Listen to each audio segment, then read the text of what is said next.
कैसे आप लोग। Understanding economic development class 10th के फर्स्ट चैप्टर का ये थर्ड लेक्चर है।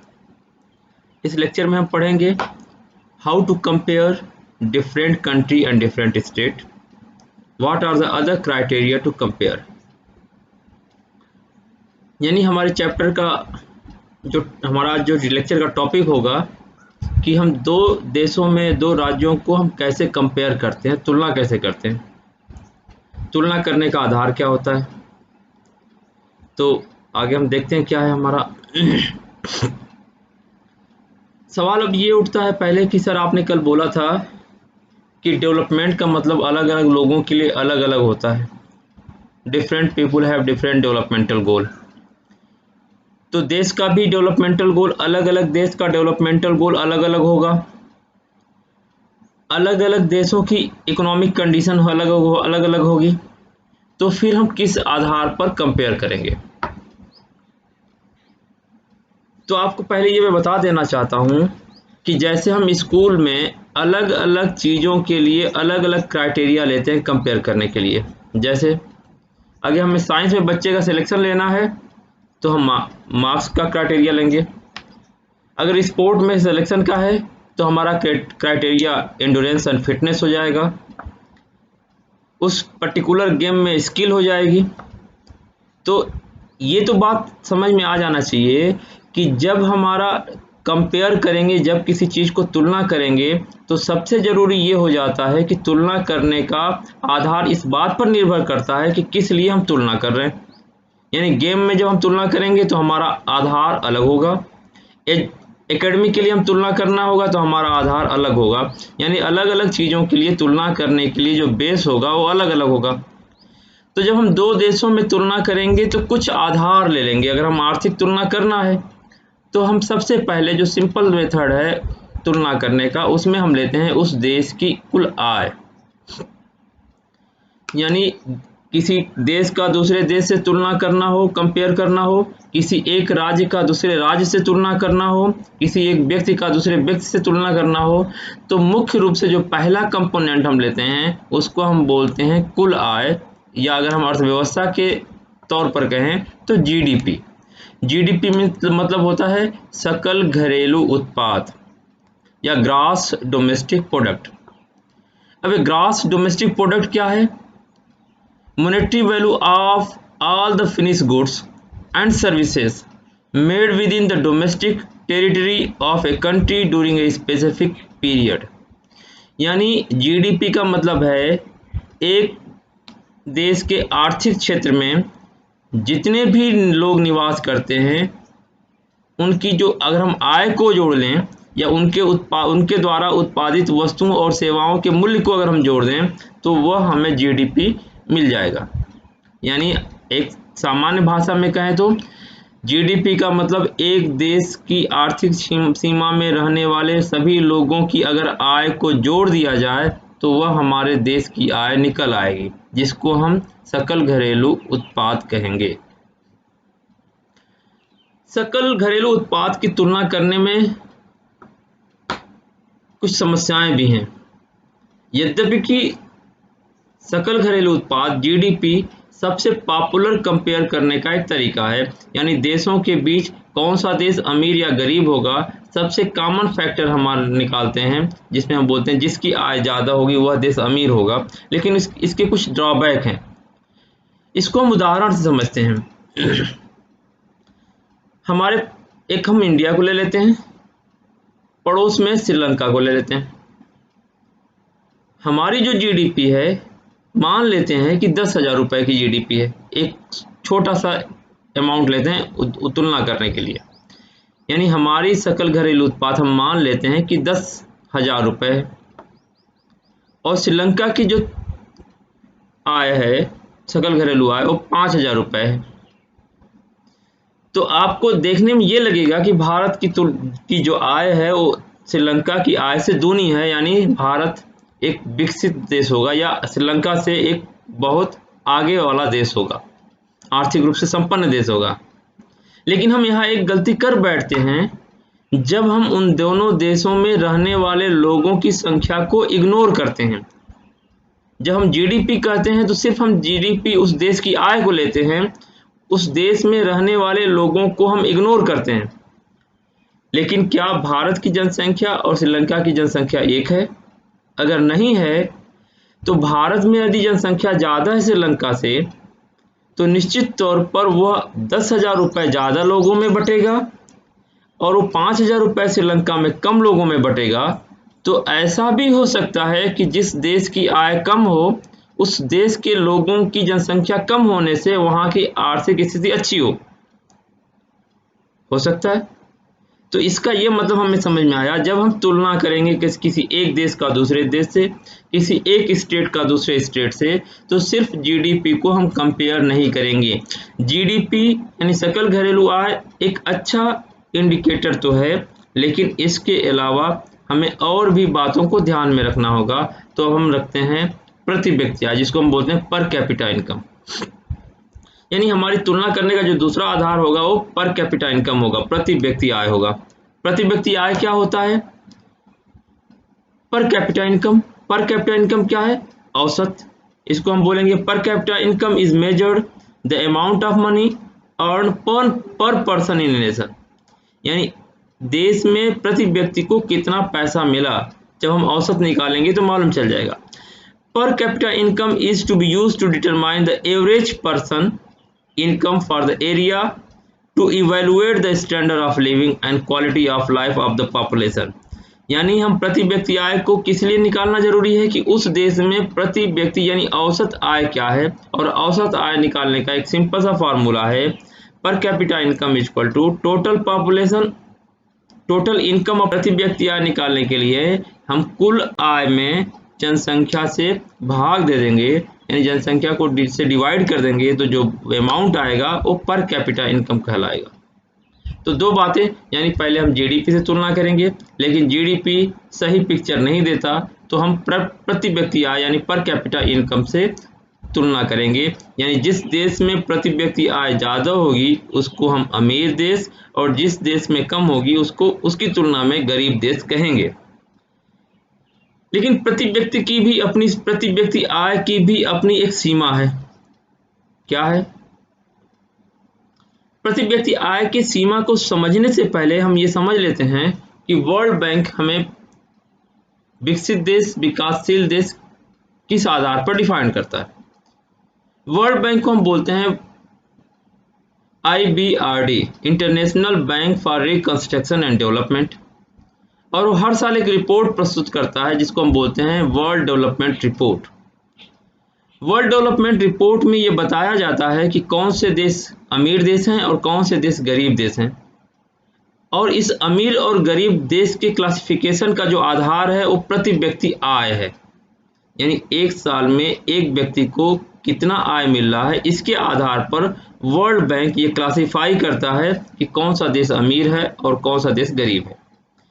तो मेरे पास 2019 का रिपोर्ट है, उसके आधार पर इन्होंने 4 पार्ट में डिवाइड किया है कंट्री को। पहला लो इनकम कंट्री, निम्न आय वाले देश।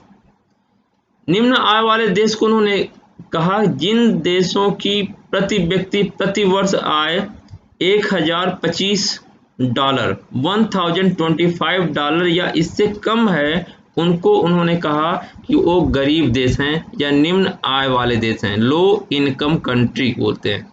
इनकम इकोनॉमी उन देशों को कहा जहां पर कैपिटा इनकम $1,026 to $3,995 पर पर्सन पर ईयर है, per annum. Upper middle income economy किसको बोला? $3,996 to $12,375 पर person per annum. High income economy किसको बोला गया? पर कैपिटा इनकम जहां पर 12,375 एंड एबव अगर है तो उनको हम बोलेंगे हाई इनकम इकोनॉमी।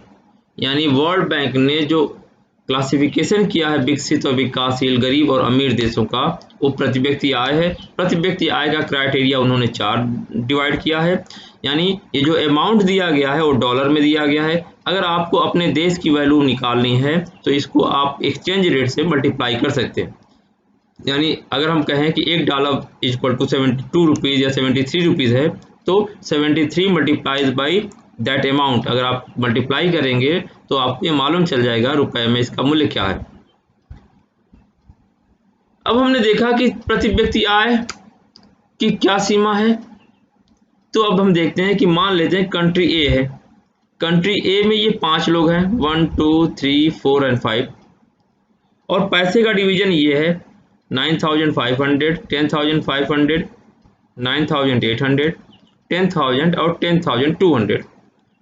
तो ये टोटल अमाउंट हो गया 50,000, और हम 5 से डिवाइड करेंगे तो हमारा एवरेज आएगा 10,000। ठीक है, यानी कंट्री ए में 5 लोग हैं, 5 लोग के पास आय का यानी इनकम का डिवीजन इस तरह से है। टोटल इनकम हम निकाल लेंगे, अगर नंबर ऑफ पीपल से डिवाइड करेंगे तो एवरेज आ जाएगा। तो हमने प्लस किया तो 50,000 आ गया, डिवाइड किया 5 से तो 10,000 इसकी वैल्यू आ गई, यानी औसत आय यानी पर कैपिटा इनकम हो गई कंट्री ए की 10,000। कंट्री बी की कंडीशन देखिए आप थोड़ा। कंट्री बी में एक आदमी को 500, दूसरे को भी 500, तीसरे को भी 500 और फोर्थ को भी 500, लेकिन जो 5th आदमी है उसके पास 48,000 है। तो अगर हम इसको पर कैपिटा इनकम निकालेंगे तो उसकी भी पर कैपिटा इनकम 10,000 आएगा। कैसे? इसको आप प्लस करेंगे तो आ जाएगा 50,000, 5 से डिवाइड करेंगे तो 50,000 डिवाइडेड बाई 5 इक्वल टू 10,000। तो आप देखेंगे कि जो प्रति व्यक्ति आय है दोनों देशों की एक बराबर है 10,000, लेकिन क्या इनकम का डिवीजन दोनों देशों में बराबर है? तो आप पाएंगे कि डेफिनेटली कंट्री बी में जो डिवीजन है वो बहुत अनइक्वल है। ये इंडिकेट करता है कि अगर किसी देश की प्रति व्यक्ति आय ज़्यादा है तो जरूरी नहीं है कि उस देश में आय का विभाजन, इनकम का डिवीजन भी उसी बराबर हो। अगर डिवीजन बी की तरह होगा तो कंट्री की प्रति व्यक्ति आय ज़्यादा होने के बावजूद भी वहाँ की लोगों की दशा खराब होगी। अगर कंट्री ए की तरह डिवीजन है तो हम कहेंगे उस पर इनकम का डिस्ट्रीब्यूशन इक्वल है, आय का विभाजन समान है, इसलिए वहाँ पर रहने वाले लोगों की स्थिति बी से बहुत ही बेहतर होगी। यानी प्रति व्यक्ति आय एक अच्छा इंडिकेटर है तुलना करने के लिए, लेकिन ये पर्याप्त नहीं है। इस तरह की आय के असमान वितरण के कारण आप एक्चुअल पिक्चर आपको समझ में नहीं आएगा। तो इसका क्या मतलब हुआ? हमें कुछ और भी इंडिकेटर लेने होंगे देशों और राज्यों को तुलना करने का।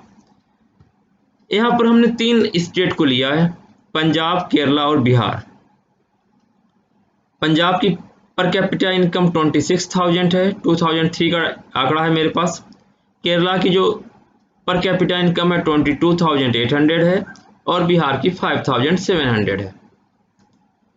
तो यहाँ पर आपको ये समझ में आएगा कि पंजाब की जो पर कैपिटा इनकम है केरला से अच्छी है, इसका मतलब केरला से पंजाब के लोगों की आर्थिक स्थिति अच्छी होगी।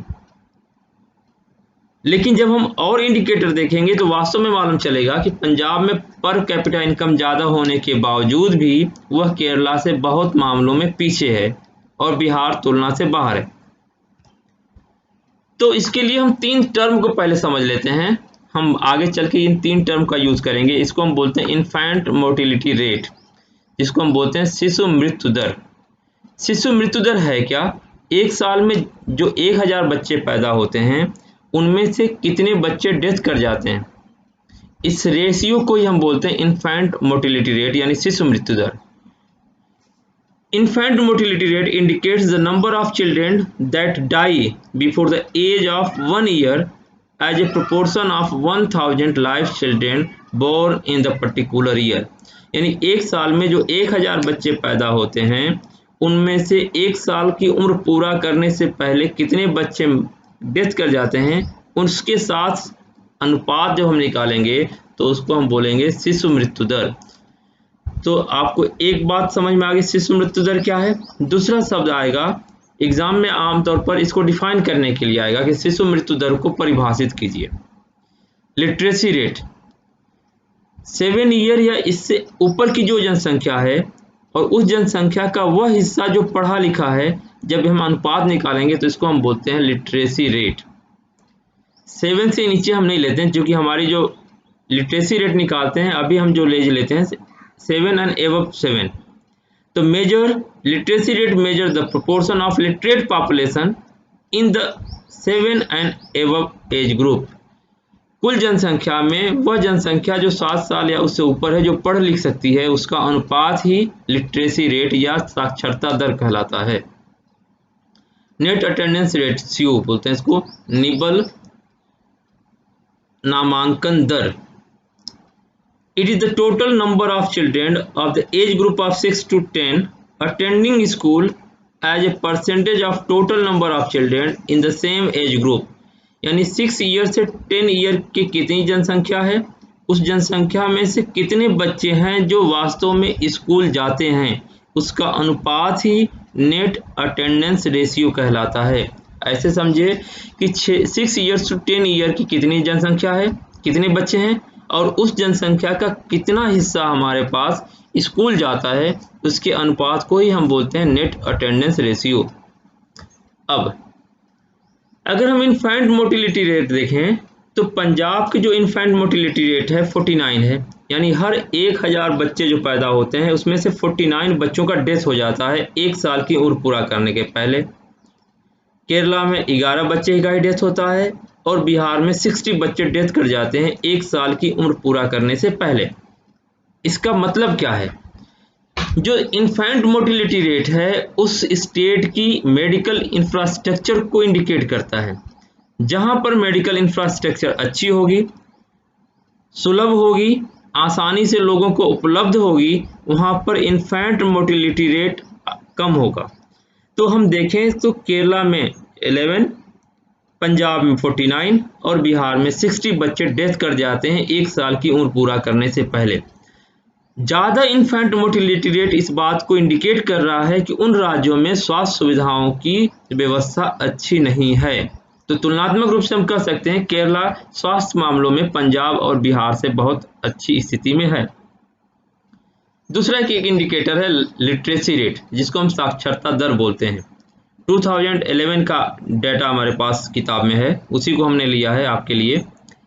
पंजाब में लिटरेसी रेट है 70%, बिहार में 47% और केरला में 91%। अगेन अगर हम इनकम के इंडिकेटर से बाहर जाते हैं, सुख सुविधाओं पर जाते हैं, तो हम पाते हैं कि केरला की स्थिति पंजाब और बिहार से बहुत ही बेहतर है, क्योंकि शिक्षा का दर 90% से एबव है, जबकि पंजाब में सिर्फ 70% लोग साक्षर हैं, लिटरेट हैं, और बिहार में 47% लोग लिटरेट हैं। अगर हम बच्चों की स्कूल भेजने की दर को देखें, जो क्लास 1 से क्लास 5 तक के बच्चों का जो रेशियो है, अटेंडेंस रेशियो है, पंजाब में 81%, 81% बच्चे स्कूल जा रहे हैं, केरला में 91% अटेंडेंस रेशियो है और बिहार में सिर्फ 41% है।